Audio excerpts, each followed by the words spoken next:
Good Monday morning. Talking about the NAR settlement for realtors. It is the hot topic of the week. So many of y'all have asked me to comment on it. So that's what I'm going to do. I took the weekend to kind of focus through and figure out what I was going to say before I commented. So, in case you don't know, I am Danielle Shepard, your host of Being Present in Real Estate. And today we're going to talk about the NAR settlement, what it really is and what it's not. So, let's kick off first with we got to kind of set the record straight. First of all, this settlement is a proposal. It has not been finalized. So for everybody's like, this is a done deal. I have seen the Facebook crazy crap. It is not a done deal. It's a proposal. And I get everybody is just like everything's wildfire right now. That you're catching bits and pieces of information and just going crazy with it. The news media is doing the same thing. Why everyone thought that the entire nation fell under this same umbrella of antitrust that some of these corporate brands fell into is ridiculous. So I think that's something that really needs to be put out there. A lot of these corporate brands were doing things that individual brokers or brokerages were not. And that's a big distinction. So the other piece of this is every state is different. So every state is different. The way the state handles their real estate business is different. The way that their licensing board handles contracts, agreements, things that they provide is different. Every local realtor or state realtor association, what they handle is different. So it is very hard for us to be lumped into a category that is nationwide. But that's what's happened. Now,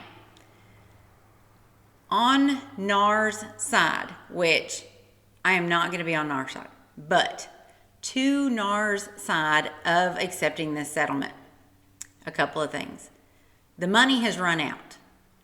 Anybody who has ever sued anybody, especially big corporations, the only person who ever makes money is the attorneys. It's kind of strange to me that the person who brought this initial lawsuit was an attorney, but that's beside the point.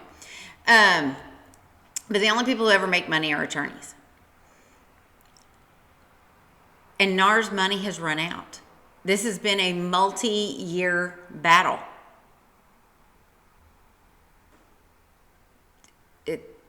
The money doesn't just keep flowing unless membership dues increase. I mean, how do you increase revenue? You have to increase the membership dues, and memberships don't want their dues to increase to fight a legal battle.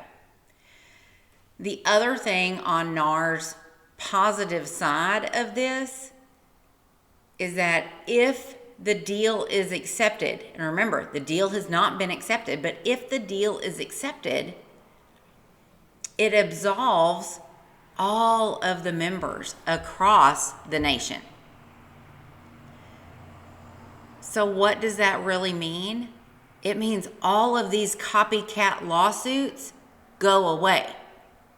Double jeopardy. You cannot have double jeopardy. You cannot be sued for the same thing repetitively. So that is a positive, and that nobody is seeing that. And I get it. Everybody's saying, NAR sold us out. You have to look at this from a legal standpoint. And when you don't, and you're looking at it from a personal standpoint, that's a problem. So actually created a video on Saturday or Friday, I think it was, and I was fired up. And that's why I had to take a minute, because I think that's what everybody's doing on Facebook, is everybody's fired up about this, and everybody is just unhinged. One, because they're not reading the document. You know, Candy Cook has a saying that she says, RDR, realtors don't read. And I always laugh when she says that, because I'm like, whatever. And because I've just never been that person that did not read everything. But oh my gosh, I am seeing that. This morning on Facebook, in one of the realtor groups, somebody posted about this subsection of the settlement says that if they agree to the settlement, that whatever's in the buyer's rep agreement, that you cannot accept more than what is in your buyer's rep agreement. And they're fired up about it. I'm like, that's an easy fix. Have a clause in your buyer's rep agreement that says if the listing broker offers more than what is in your buyer's rep agreement, then you get to keep any overage. Wow. You just flew off the handle, there's hundreds of it's like freaking 5 o'clock in the morning, and you have hundreds of comments already for people flying off the handle about this clause. Guys, you got to help me make it make sense, because we are not talking through this. We are not making these things make sense. You're just reactionary instead of thinking it through. Now, if your brokerage did not see all this coming, and if your broker has not had these conversations with you about buyer's rep being mandatory, and if they didn't have these conversations with you about you needing to have some documents in place prior to July, because July is when, if this settlement goes through, July is when it becomes into play. But the settlement is not done. You know, even if NAR accepts this, okay? I mean, even if the judge accepts NAR settlement, those of you that were affected, okay, so I'm going to go back. So the original settlement with Sitzer Burnett dealt with Anywhere brand. Anywhere brand includes Coldwell Banker. In 2018, I was an agent in Coldwell Banker, and I bought my house as an agent, but I bought my house with Coldwell Banker. And so I am named in the lawsuit as that class action. Now, with that class action part, there are 3 things that I can do. I can accept that I'm part of the class action. I can opt out of the class action, or I can object to the class action. Of course, they made objection super hard, but my object deadline for that is not even until the end of April. So I have a long time before I ever have to get that documentation to the judge. And yeah, I've got to send it to the judge, both attorneys on both sides. I have to send it to like 5 different attorneys. And yes, I am objecting to the settlement. I'm objecting to the whole case because I think it's misinformed and fraudulent.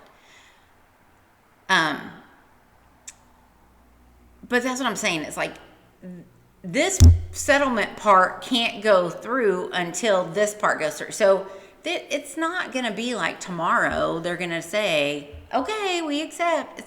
This is not like that. So I think people are being reactionary, and it's too early. Hopefully you are with a brokerage that is being very proactive and that is seeing what is going to happen. I have said for a few months now, real estate is changing somewhat. But the premise of real estate is not. Zillow is not taking over. Real estate is not turning into an online business. And for those of you who think it is, maybe you do need to get out. Because you're not providing a very good service to your clients if you think that real estate can become an online business. It can't. I'm going to give you a perfect example. I have a client. He lives in Australia.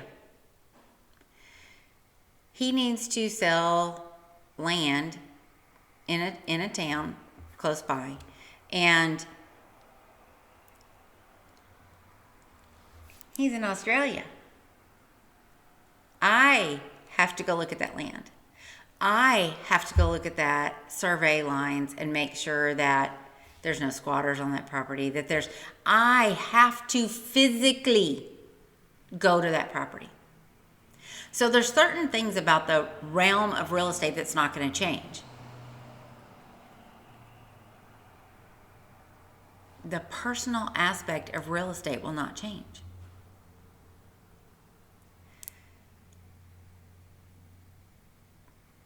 Do I think our conversations in real estate are going to change?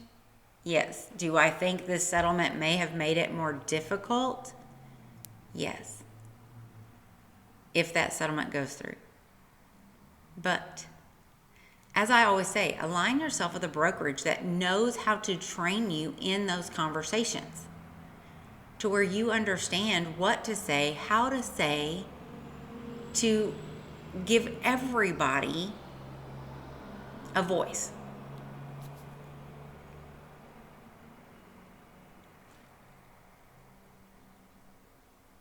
It is always going to be in the best interest of all parties to have two people representing, to have a buyer's agent and a listing agent. It's always going to be in their best interest. It's always in the seller's best interest.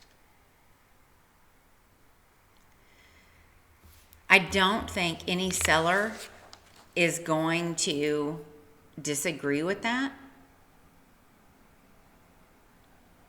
I could be wrong.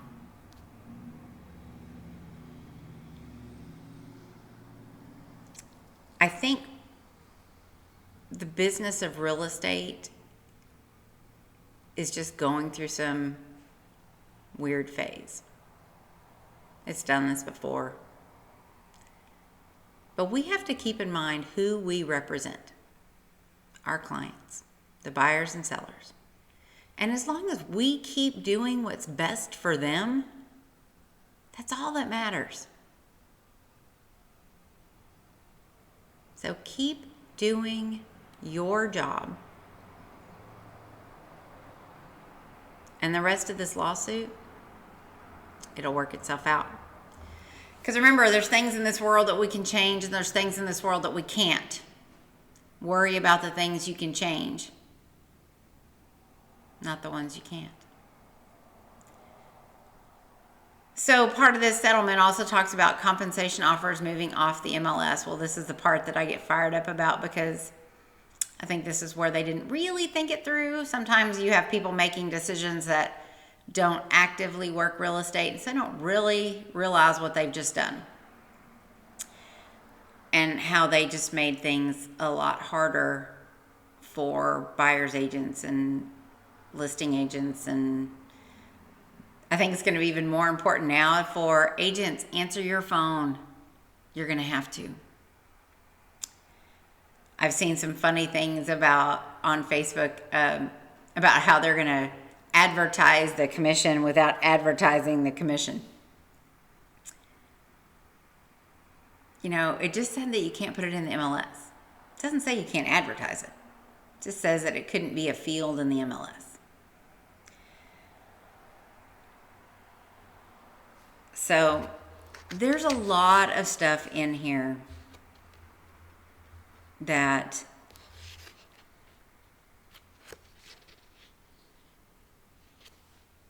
is going to need some clarification, that is going to need a lot of explanation. The biggest thing, I cannot say this enough, real estate is normal. If you let this lawsuit consume what you're doing, you are going to miss out on amazing clients and getting the job done. Focus on doing business. Focus on yourself. Focus on your clients. And let's keep selling houses. Business as usual. You guys make it a great week. May God bless you always. And we'll talk to you soon. Next time I have an update from the NAR settlement, I will bring it to you. And I'll try not to be fired up. I may post both because I may need y'all to see the funny part of me being fired up. So, you guys take care. Have a great week.